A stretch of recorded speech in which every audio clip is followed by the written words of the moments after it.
திராவிடம்னா என்ன அப்படிங்கிறத அகராதிகள் மூலமாக பார்த்துட்டு இருந்தோம். அகராதிக்கு முன்னால திராவிடம்ங்கிற வார்த்தை நம்மள்ட்ட இல்லையா அப்படின்னு கேட்டால் இருக்கு. தாய்மானவர் அதை மேற்கோள் காட்டி பாடியிருக்கார். தாய்மானவரோட பாடல்களை சித்தர்கணம் அப்படிங்கிற இதில் தொகுப்பாக வெளியிட்டிருக்காங்க. சித்தர்கணம் 10வது அத்தியாயம் 9வது பாடல் வரி வர்ற மாதிரி, வடமொழியிலே வல்லான் ஒருவன் வரவும் திராவிடத்திலே வந்ததாக விவாகரிப்பேன் அப்படிங்கிற அந்த வரி வரும். அதில் திராவிடத்திலே அப்படிங்கிற வார்த்தை வரும். இப்போ இதில் திராவிடம் வந்துருச்சு, அப்போ தாய்மானவரே பாடியிருக்காருன்னு நான் சொன்ன மாதிரி யாரும் நினைக்க வேண்டிய தேவையில்லை.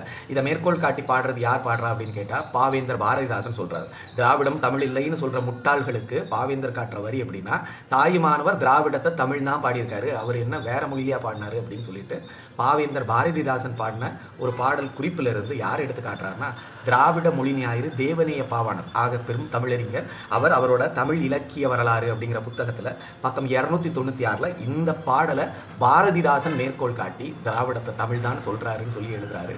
ஸோ இதுலயும் உறுதியாகுது, திராவிடம் அப்படின்னா தமிழ் தான், தமிழ் தான் திராவிடம்.